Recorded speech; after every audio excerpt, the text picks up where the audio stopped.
Listener says yes, it's dead. Oh, hello. Okay, that was for you.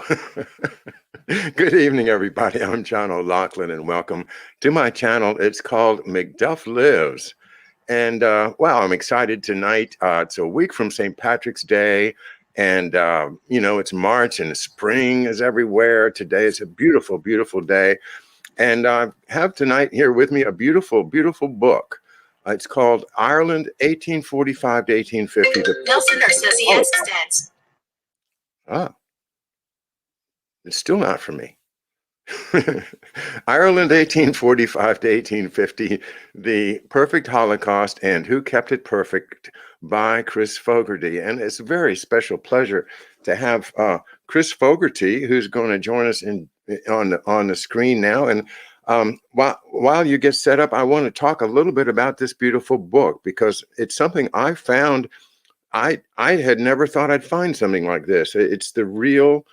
You've done the research, you've dug into the records, and you found, you know, that hey, it wasn't, you know, just a potato famine, or in matter of fact, to just merely call it a potato famine is to, as you put it, to confess ignorance as to what actually happened. And I think, you know, what you've done here, you've created a record, a book that goes back through history and right up to the present time. And what you really, I mean, this book has got a most beautiful map in it. You know, it's a beautiful map of a very tragic story, and that is where all of the famine graves are, and where the British soldier regiments of the time were stationed. The ships offshore, and right down to the little towns. My ancestors from Innistimon, and you have Innistimon on the map there.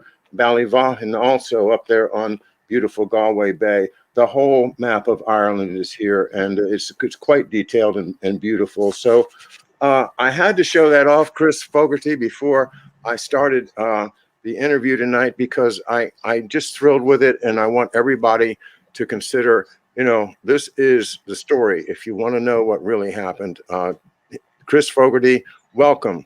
Please tell us more. Thank you very much, John. Yes, that happens to be the full story. It's been described by historians as the comprehensive account of that genocide.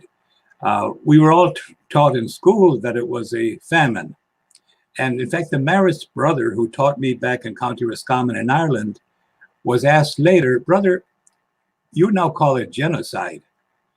Why do you teach us all famine in school?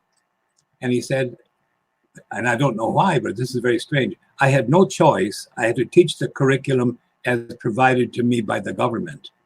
So this otherwise wonderful, wonderful teacher, throughout his whole 50-year teaching career, lied to his students, twisted history, falsified history, and concealed the genocide of his own people and the people and the relatives of those he was teaching. That's the strangest thing. And that runs throughout the whole system in Ireland. The Irish government, for some reason, is the only one on earth to not, to conceal a genocide of their own people. I have no idea why they do it, but they don't even want the mass graves marked. They don't want anyone paying attention to the mass graves. The people still whisper about them. And they're 170 years old now. Strangest thing. But the important thing to say here is that Irish stupidity had nothing whatever to do with the deaths of some 5 million people. They were robbed of their food crops, of their own with the fruits of their own labor, by the British Army. And it took more than half the British Army at the time to rob them of their production. There was no law broken by that robbery, because at that time, until 1900 to 1920, all of Ireland was owned by English landlords. I should put quotation marks around owned. They never bought it. They just had it by conquest. And they turned the Irish into, like happened, I suppose, in other parts of the world, they turned the indigenous people into the suppliers of all of their wants. They became the producers of all the food, all the work.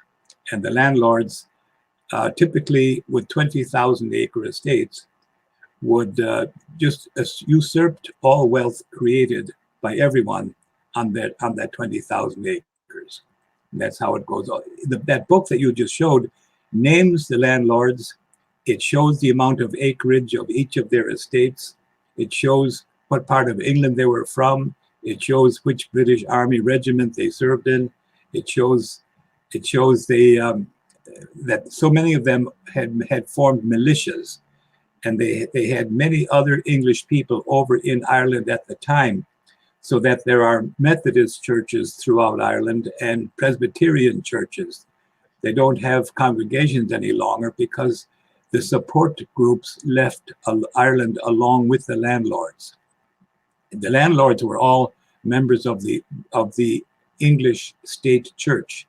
In Ireland, it was called the Church of Ireland. In fact, the Irish people were not allowed to use the word church to describe a Catholic church. They were called chapels, a junior designation of church, while the word church was used exclusively for Church of Ireland, or the Episcopalian. In the States, Episcopalian in the States, Anglican. And however, those wars are long over.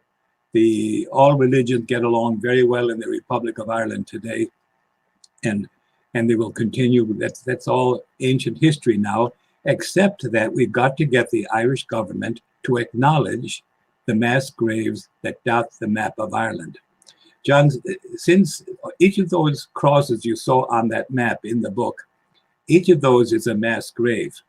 And the little word beside it is a townland in which that is located. A townland is it's the smallest political division of the country, typically 200 or 300 acres, unless it's a bad land, and then could be 500 or 1,000 acres if it's not populated, boggy or mountainous.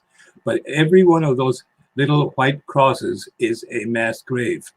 The two you mentioned in Ballyvohan and Ennistimon were workhouse mass graves. They were the largest mass graves in the country, typically a few thousand, sometimes one up in Cork here, 30,000 it is reported. And so a total of 5.2 million. This is great work. Your technician there is doing a fine job. On this map, in the small lowercase are the locations of those crosses, and the counties are in capitalized. There's County Fermanagh, for example. There's County Galway, should show up here.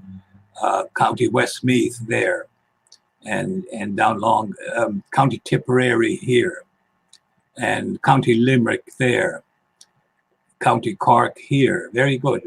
County Kerry here to the lower left, the southwest corner. Thank you, your technician is doing a fine job. It helps to explain. These Union Jacks are the locations of a regiment, and the name of the regiment is right alongside the Union Jack icon.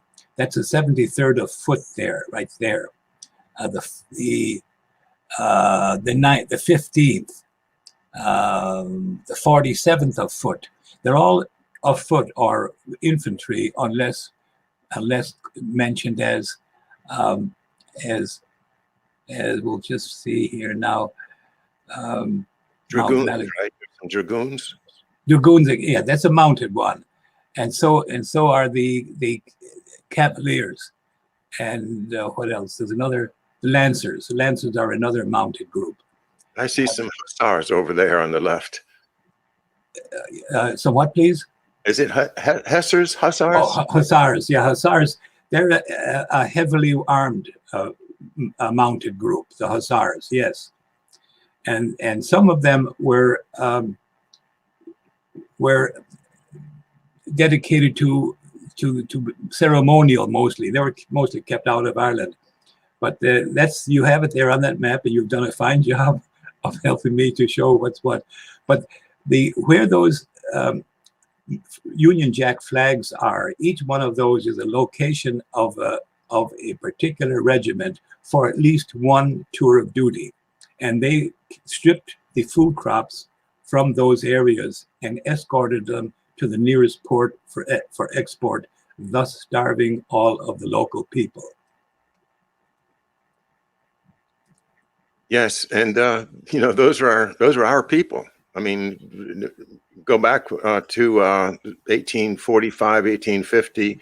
That's probably 6 generations or 7 for me. But it's still it's our people. I must be a lot older than you because my grandfather was born in 1839. The person on whom I did the research. Oh my gracious! Yeah, he was born in 18. In fact, when my father died in the year 2000, before he died, he could truthfully say, my father died 161 years ago. Sorry, my father was born 161 years ago. So a living person, at the time he was in his 98th year, he could say about his own father that his father was born 161 years ago. His father was 65 when my father was born, the last of 9. Well, you have to tell us the secret then. Well, I'm not that old. Yeah, my father did well. Oh, you've seen them. What did they eat? What did they drink? What did they not drink? Well, actually, I have learned something from the longevity of my father, and that is, evidently, God intended all of us to be relatively overworked, relatively underfed agricultural laborers. because that's my father's life. He did most of his farming on his big fields with hand tools. And so I suppose that's the secret to longevity. My goodness. And so you are the first generation of your family that, or you are the immigrant. In other words, you came over in the early 50s. Is that right? Yeah, I was on the ocean in New Year's night, 1954. But I must say that I was born in Chicago of immigrant parents. And when I was 10 years of age, they returned to where they came from in Ireland, and we were raised there. And it was like dropping back 150 years in terms of habits. For example, the people there in my mother's home place, the people had recently abandoned the reaping hook for the scythe. The scythe was at the forefront. Well, my uncle had just now bought a horse-drawn mowing machine. So he was at the forefront of technology there with an actual mowing machine. But until he was there, the entire community, they did all their plowing by spade, and they did their thrashing by flail, 2 sticks tied together with sort of leather thongs. And when it came to winnowing their oats, they would put a sheet between their front and back doors of their kitchens and throw the oats in the air, and the chaff would be carried to the downwind door, and they would save then their oats. And I don't know how, I guess they would have to take it to the local mill to turn into oatmeal. But that was the whole point of it, to get the oats for their oaten bread and oatmeal. Wow. Well, they certainly do bake a nice bread out there in the west of Ireland, I tell you. The bread, yes. I love it. Don't you love it? Yes. So we came over here then. I went to work for the gas company for a few weeks and then went into construction, became a carpenter, built a lot of houses around Chicago. In the recession of 57, 58, it wiped out 2 of my brothers. And I thought I would try to learn something a bit more with less competitive. So I would have less competition. So I became a civil engineer and worked around the world, worked in Borneo and El Salvador and Argentina and throughout the Caribbean. And after I retired, it struck me that I would do my grandfather's biography. I never knew him. He died in 1923, long before I was born. And so to learn about him, I had known he was a British soldier. And so I learned also that his records were kept at the Public Record Office in Kew outside London. And so I went there, and that's where I made my discovery as to what I had always thought was a famine was not a famine at all, was done as a direct result of governmental policy. And there I found all of the regiments that participated in it and what part of Ireland each regiment removed the food from. So it's the complete story is there, and also the location of Ireland's very many flour mills, 555 flour mills in Ireland in those years, nearly 1,900 grain kilns and grain mills in Ireland in those years, cattle pounds all across the country, woolen mills indicating the presence of mutton and lamb, all kinds of butter markets, and what they called at the time shambles. The shambles was an abattoir, a place where they killed animals and sold the meat. That the word shambles was later picked up by in the British Parliament to describe something that is chaotic and messy, and has gone into the language now. A shambles, but it showed up first of all. It has a single meaning, and that was a place for the butchering and selling of meat. Fascinating. Yeah, I think I had a chance to get to see a bit of old Ireland in 1980 when I went for the first time, and it was before the Celtic Tiger, and it was before all of the high tech and the development and the money and the housing developments and things. Not to say that that's all a bad thing, but it was, what I'm saying is I did get to sense that sense of the country, of being in the country, going out to Connemara and being just completely out in the wild, and you know, the people there are, as you described, maybe using more modern machinery, but country folk, right? Indeed. In fact, all of Ireland for hundreds of years were called, even today, they were called peasants. They didn't own anything. The Irish people owned nothing in their own country. During the starvation of Ireland, there were 101 newspapers in Ireland. I have all the names and their foundation dates and when they went out of business, those that went out. But all but one of them was owned by the landlord class. In other words, by those who then ruled Ireland. They were called then, and still are known as, the ascendancy. And they were strictly members of the Church of Ireland, the Anglican Church in Ireland. And they owned everything. But they were bought out by the British government between 1900 and 1920. And so the estate we lived on was that of Lord Mount Sanford.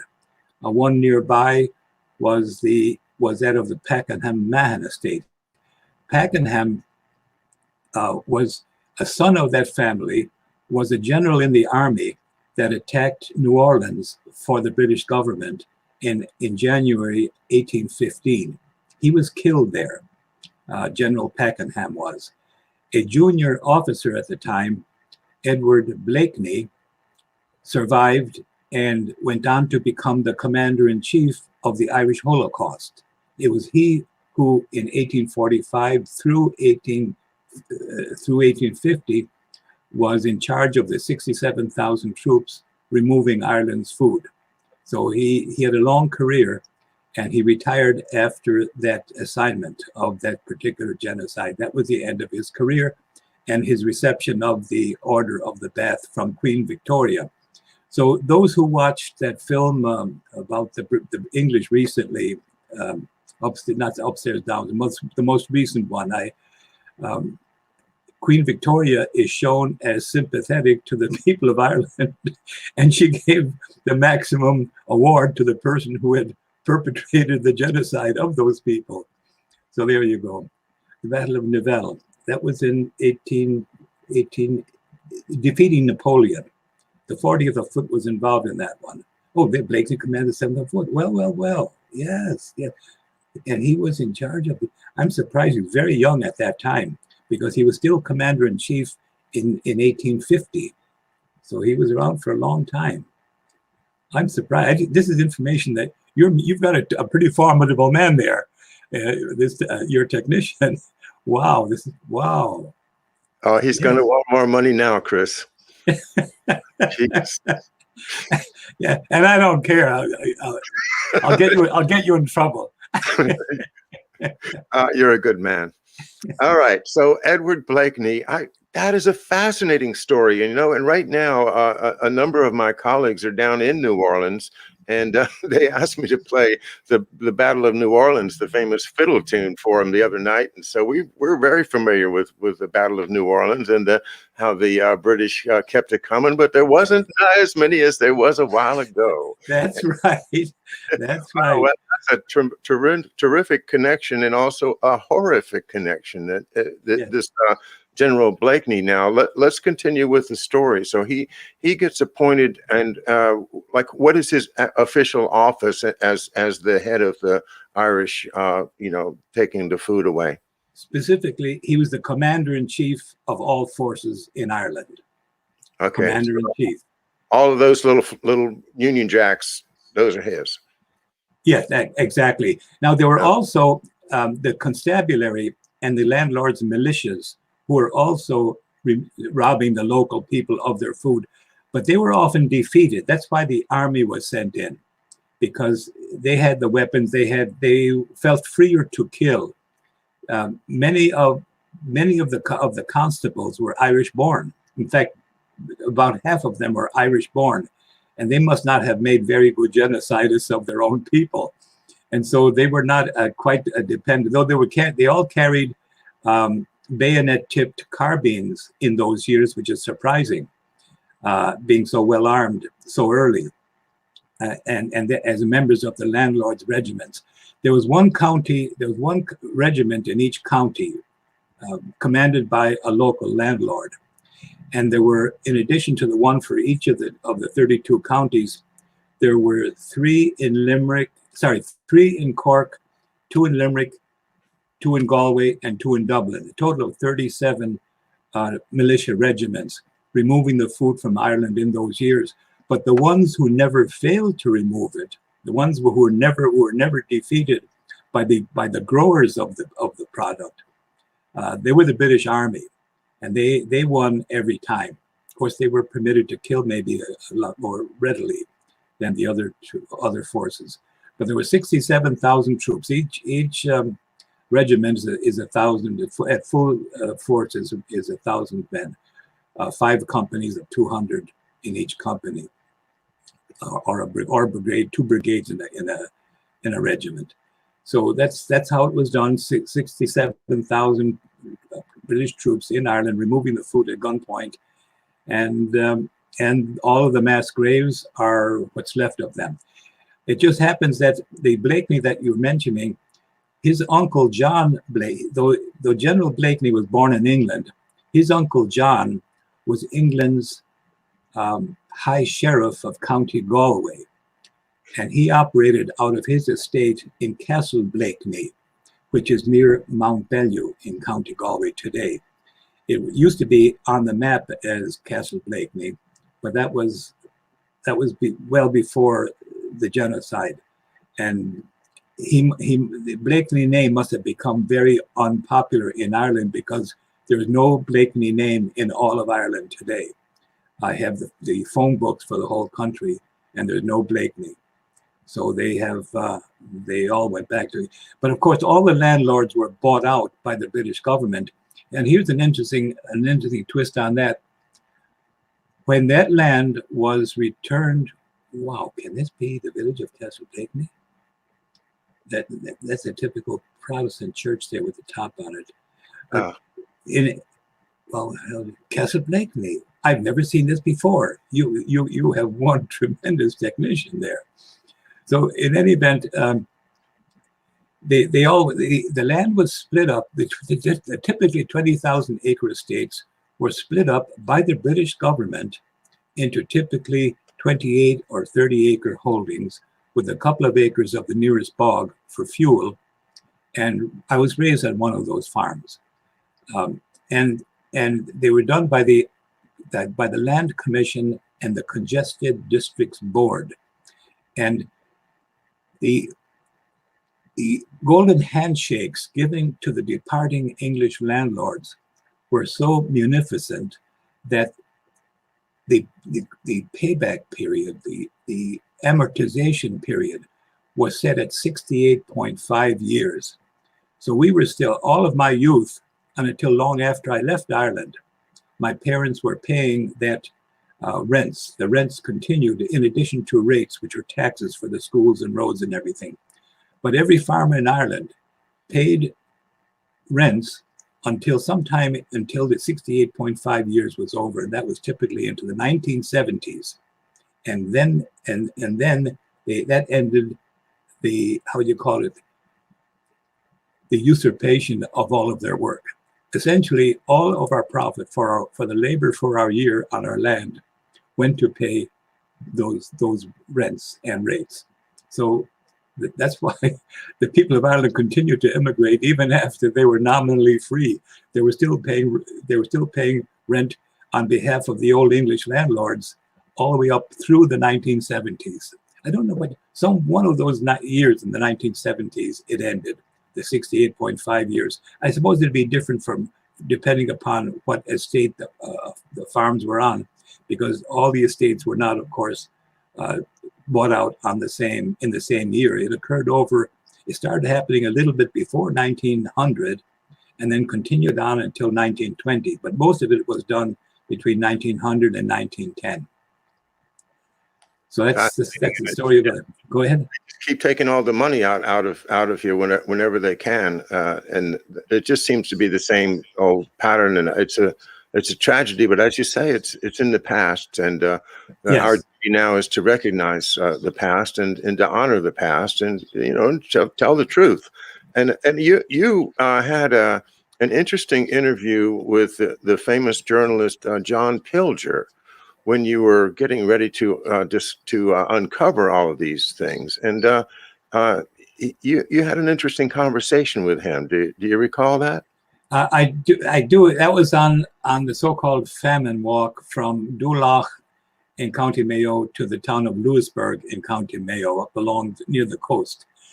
And he said that the Anglo-American publishing establishment would never allow the truth to be told about the starvation of Ireland. It was very disappointing to hear him say that, and I doubted it, but it turns out to have been true. And there are many, the value, the importance of my book is that it cuts through all of the other stories that are told about potatoes. There's what I call a famine porn. And famine porn is all about how sad it was, how terrible, but it was all their own fault. But we won't talk much. We won't talk much about their own stupidity. We'll let the facts of their starvation speak for itself. And so that's the area right there, right where you were over there. So in any event, the lies go on. There are many famine writers today. They still tell the same old stories about how sad it was and how the people didn't know any better, and they did the best they could, but they grew only one failure-prone crop, and therefore, and when that crop died, well, then they fell into that trap that they had created themselves. And so that's very sad, but people brought it upon themselves. And it's a concealment of a genocide. You'd wonder for how long more is that going to go on? So far as I know, my book, well, there was another author who did bring out a touch of this. She was an Anglo-Irish woman by the name of Cecil Woodham Smith. Her book was The Great Hunger, written in 1962. And in it, wow, you've got it. Wow. Yes, that book names some 13 of the food removal regiments. That's the book, The Great Hunger by Cecil Woodham Smith. And she was slandered for the rest of her life. And she was slandered not by the British government, but by the Irish government. And that is a mystery to me, why the Irish government would be slandering a woman who told the truth about a genocide of the Irish people. I really do not get it. So, but I'm so glad you've got that book. 13, she named 13 of the regiments. And even though I had read it, when I went to England to do my grandfather's biography, I still called it famine, because she had covered up the facts with so many other layers of stuff that I was still left with the idea that it was a famine brought upon the people by their own growing of failure-prone crop. But while there, I found that more than half the British Army, the entire British Army at the time, was comprised of 126 full regiments and 2 brigades. I just to make it simple, I call it 128 regiments. But of those 128 regiments, 67 of them were in Ireland, taken away from the rest of the huge empire, the world empire at the time, and brought into Ireland to strip the country of their food production. And they did that on behalf of the people who supposedly owned the land of Ireland at the time, the English landlords who then owned Ireland. There had been 5 Irish families that had not been stripped of their legal personhood. They were the O'Connors of Connaught, the O'Neills of Ulster, the O'Briens of Thomond, Limerick, the O'Loughlins or Kavanaghs of Leinster, and one other escapes me now. But those 5 families or clans were left with their personhood, their legal personhood to them intact. All the rest of the Irish people had been stripped of their legal personhood, and they could not sue, and they could not sign themselves into indentured servitude, because you have to be a human, you have to be a legal person to sign any contract. People as non-persons legally, they were enslaved. That's another definition, of course, of slavery. They could be robbed or murdered, and they did not involve the law, because the law applies to legal persons. So I must say, like many other groups on earth, the Irish are those of us who are alive are very lucky to be alive, because we are the descendants of those who barely snuck through. And I don't know, I'm not sure how they all managed it, but they all didn't, of course. The vast majority, for generations, the cream of every generation was killed off, particularly if they were to stand up for any kinds of rights. But that's how it was for many centuries in Ireland. You'll see in the early parts of that book that there were lawsuits for murder and for cattle breaking into somebody else's land. And in each case, the case was determined as to whether one of the litigants was Irish. If they were Irish, they had no standing because they were not legal persons. Hard to believe today that there was such a thing could be for an entire nation. That is the Dred Scott decision of Ireland, then. Well said, very well said. I'd like to mention here, now that you brought the most recent edition of my book, the 3rd edition, the one that I held up a minute ago. And I'll send you a copy, by the way. You have to have it because it's a little more full. And what's more, the additional information that I had scotch taped into the book is now part of the book in a proper kind of a way. And so the printer of that book is a descendant of Dean Jonathan Swift. Oh my God. Yes, that is so praised in my book. We've been talking about Jonathan Swift on my morning show for the past week and a half. Go ahead. Is that so? Well, Jonathan Swift was a member of the Ascendancy in Ireland. He was a dean of St. Patrick's Church in Dublin. And being a member of the Ascendancy, he was untouchable by the law.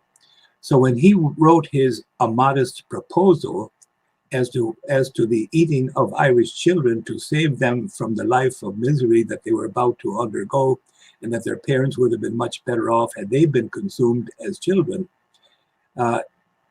he was untouchable because he was a member of the Ascendancy, but his printer was imprisoned for printing his work. In other words, the printing of A Modest Proposal resulted in the printer becoming imprisoned for the crime of printing it, while the author was untouchable by the law. So Dean Jonathan Swift, a wonderful man, did escape the ordinary penalty of execution for writing A Modest Proposal. But everyone should read that little pamphlet all the way through. It tells the situation according to Jonathan Swift at the time. And I must say, I have tremendous affection for Jonathan Swift. And I think so would anyone else who reads his proposal all the way through. We've been reading together from the book by Graham Lowry called How the Nation Was Won. It is a history that specifically spends a lot of time on the time of Queen Anne and the political machinations going on behind the throne, in which the Marlboroughs were getting outfoxed by your very same Jonathan Swift.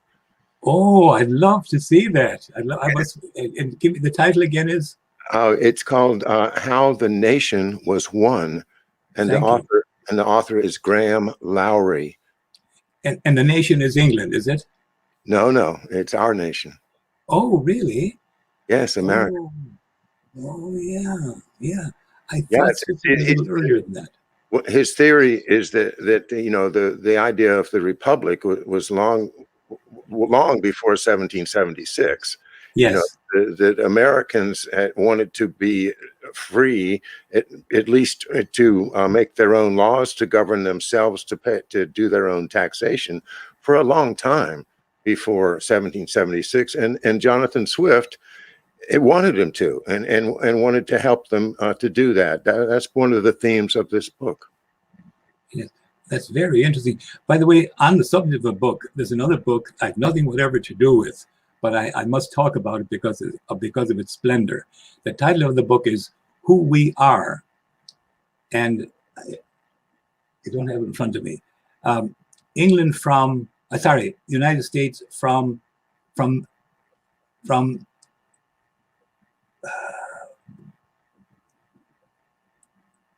Benjamin to Kennedy. Mm-hmm. And what was it? Franklin, from Franklin to Kennedy. Thank you. And it's absolutely no. This is another one. It is by Anton Chaikin. Oh, yeah. I've got that book on my shelf, but I just got it and I haven't read it yet. Well, you've got a treat coming. It is so uplifting, and it shows how America once faced before attempts by the predators to take over the country, and how there it is, and how America was defended against that group of predators by Franklin and others. And I think, and Anton Chaikin, it is a brilliant, brilliant book.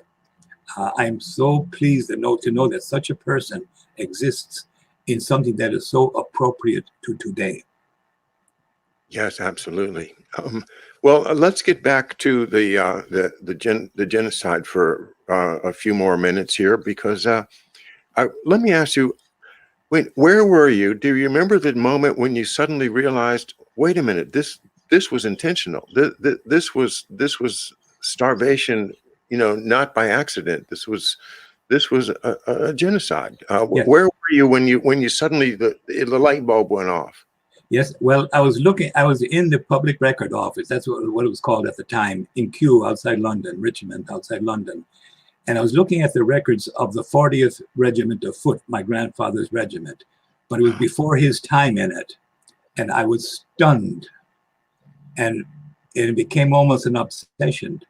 I had no idea that this became very, very real to me. And they were there to remove the food from South County, Galway. And so I continued studying, and I made many trips back to that great archives. Now it's called the National Archives. They changed the name about 20 years ago. Now it's Britain's National Archives, the same building. And it is just magnificent. And by the way, the same beautiful approach was done in the earlier Ordnance Survey map of Ireland. The mapping started in 1830 in the northernmost part of Ireland, County Derry, and it went all the way south to 1844 in Kerry and Cork. And the final work, the engraving of it, was completed in 1845, just as the starvation was beginning.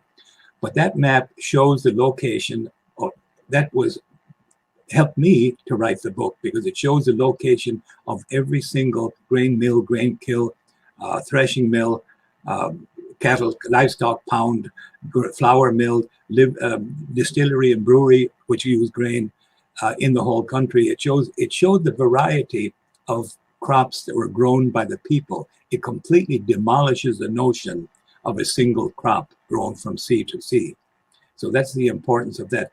But those maps are quite beautiful. And there's a set right here in a library near us in Chicago, the Newberry Library, right just a few blocks away from me. But anyone who wants to know the background of their ancestors in Ireland, even the stepping stones across the river are marked on those Ordnance Survey maps. They're not the actual stones, of course, but it shows stepping stones across small rivers. It shows the trees growing in the different fields.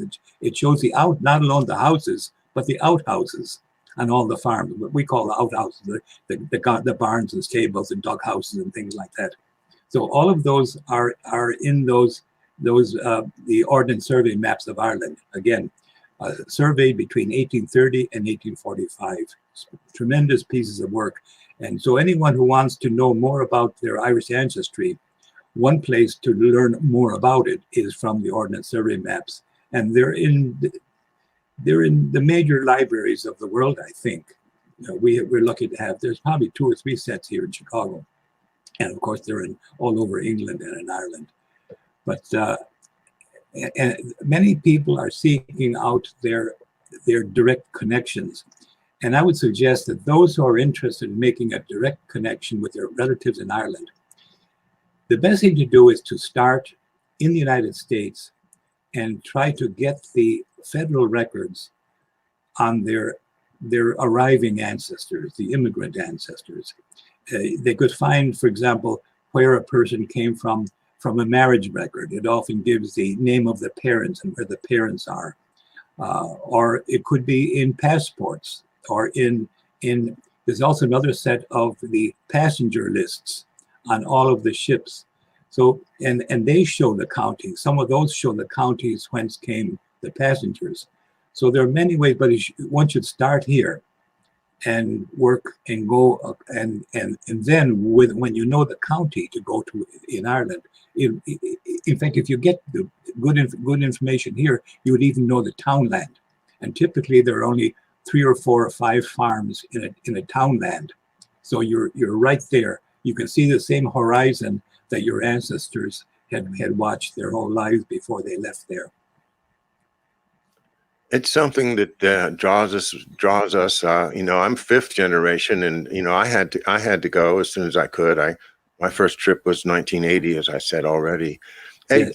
one of our persons in our chat room, somebody a very bright and good deep thinker, said a little while ago. He said, "No, it wasn't a genocide. It was Mother Nature. It was just natural." I'm sure you've heard that before, and I thought it's a good idea to cover every base. So address the idea that somehow this was a natural occurrence.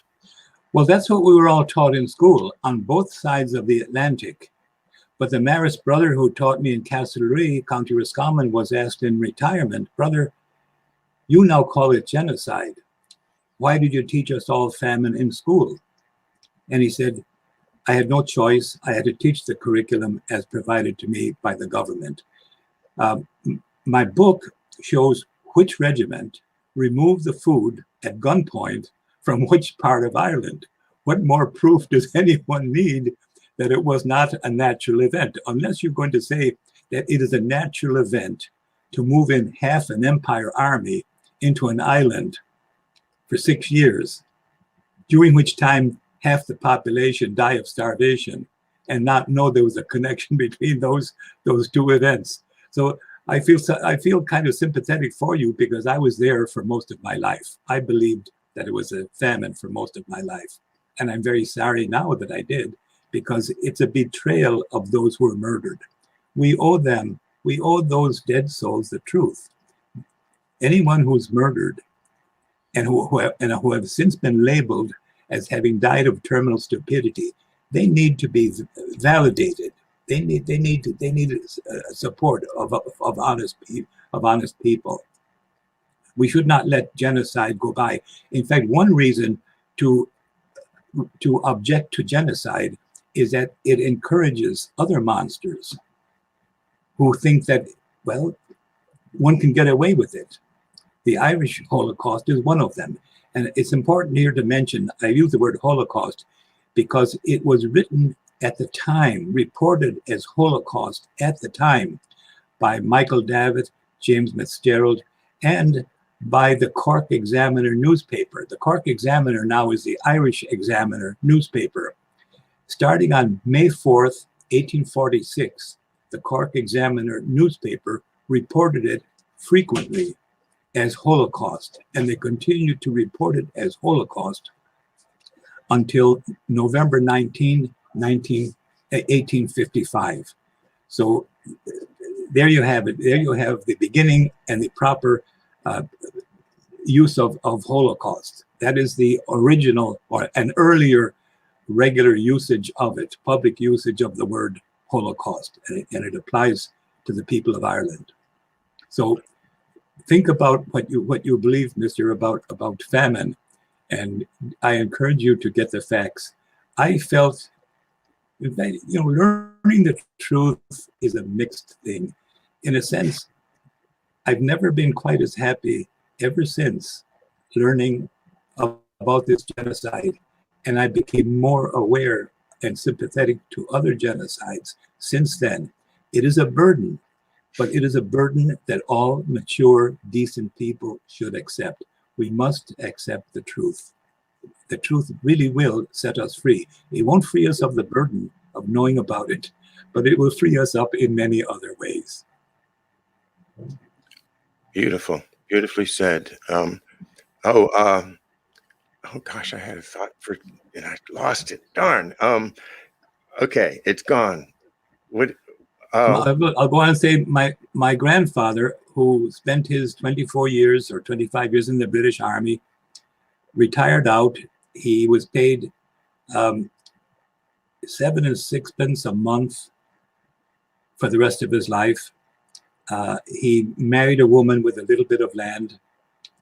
He gave birth to his wife gave birth to 9 children. My father was the last of them. So he lived out his life, having lived in India, having supported the empire. He escorted gold out of Australia from the Bendigo mines and Ballarat mines into the gold room in Melbourne, $7.2 billion some years ago. Now it's a whole lot more.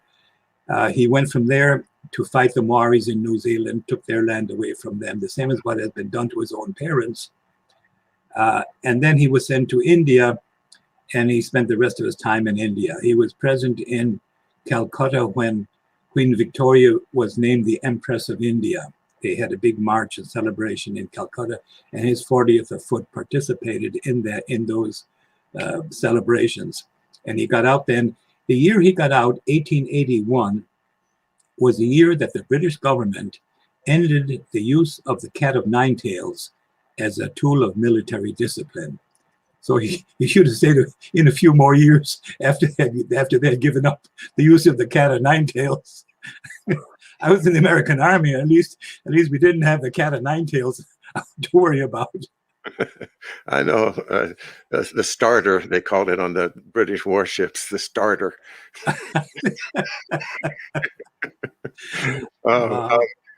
Lord Palmerston, that's what I was going to say. From the other end of the telescope, when people are trying to just fathom the idea that the British, government, which was in charge of this whole thing, would actually do something like that. And one of the things that we've been doing from many different angles is looking at that government and particularly Lord Palmerston turns out to be there. It doesn't really matter if you like Queen Victoria or not, because she's not really calling the shots. It's Palmerston, this guy John Temple, who is behind all of this subterfuge, and he is a classic bad guy. If you dig into him, very far, you see he's behind an awful lot of skullduggery and bad stuff. And it's very feasible for him to say, fine, let him starve. Yes. As a matter of fact, I have a photograph in a book, The Letters of Queen Victoria. Queen Victoria spent her lifetime writing back and forth to her uncle. Her uncle was Prince Leopold of Belgium. He then became king, and his son became Leopold II, infamous because of the Congo. He was a solely owned proprietor of the Congo colony, and he murdered some 11 million people there. Typically cut off their hands for the slightest infraction. But Leopold I was the mentor to Queen Victoria. He was her uncle. So she murdered one of his proteges. Queen Victoria murdered 5.2 million people in Ireland.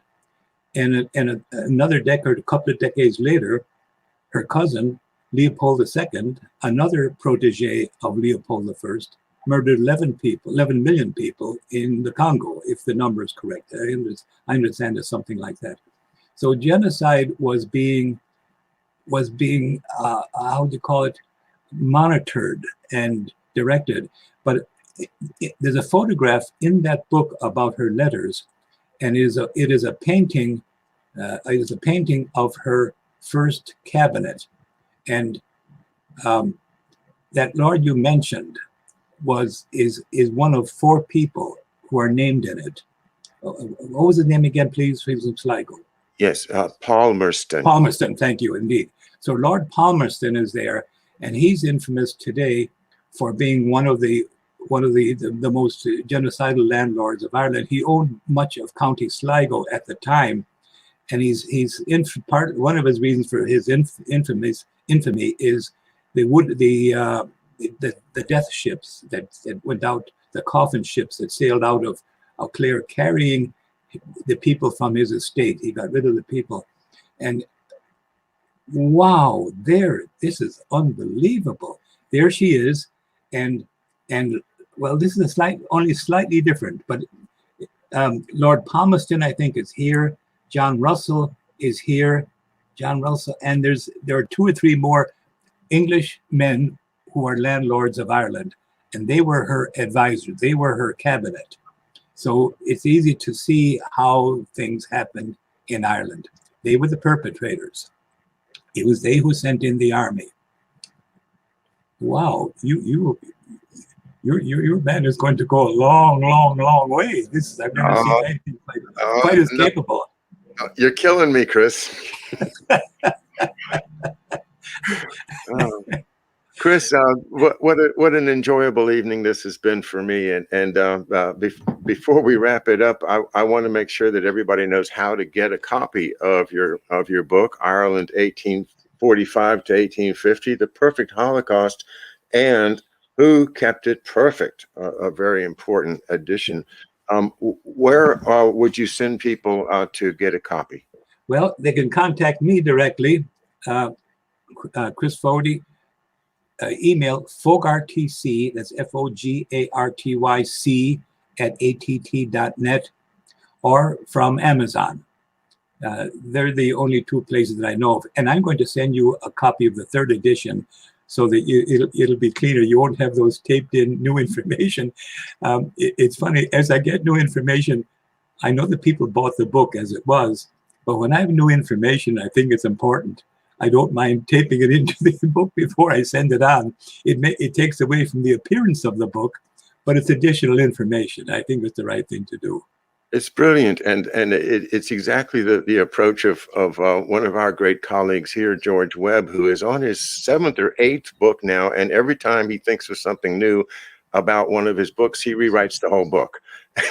So that's I think that's the modern way to do it, is because it's not impossible to get another edition published anymore, like it used to be so expensive. Anyway, it's a beautiful effort, and the facts are here, folks.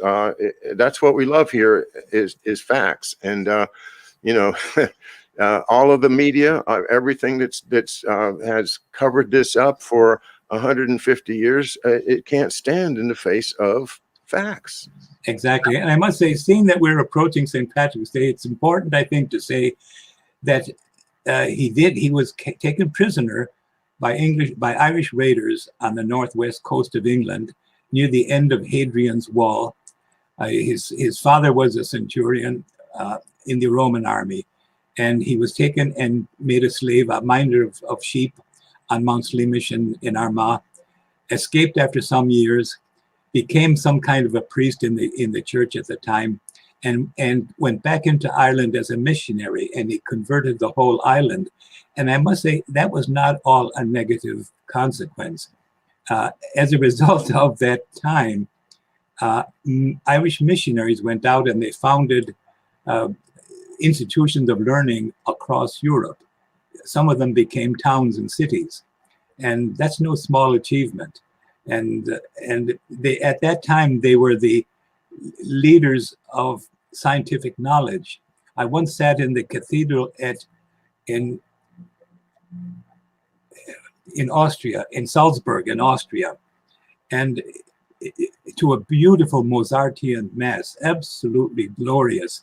And I put my hand down in the pew beside me, and a little brochure was there that pointed out that church had been built to the same footprint in 774 by the Irish Saint Fergal, who was also called Fergal the Geometer, which indicates that he was a map maker or a surveyor. So at that time, religion was scientifically based, or at least not separated from science. And I'm hoping that the whole church gets back and move more in that direction, and maybe bring more morality to the subjects of science, to all the scientific subjects, and in our time. Well, I wish we had another hour to go and delve into that, but perhaps you'll come back. I would love to, and I really appreciate this time, and I'm hoping that your audience will enjoy St. Patrick's Day and hoist one for all of our ancestors and what they survived. All right. Thank you so much, Chris Fogarty. Thanks, everyone, for being here with us tonight, and we'll see you tomorrow on Macduff Lives. Good night. Night.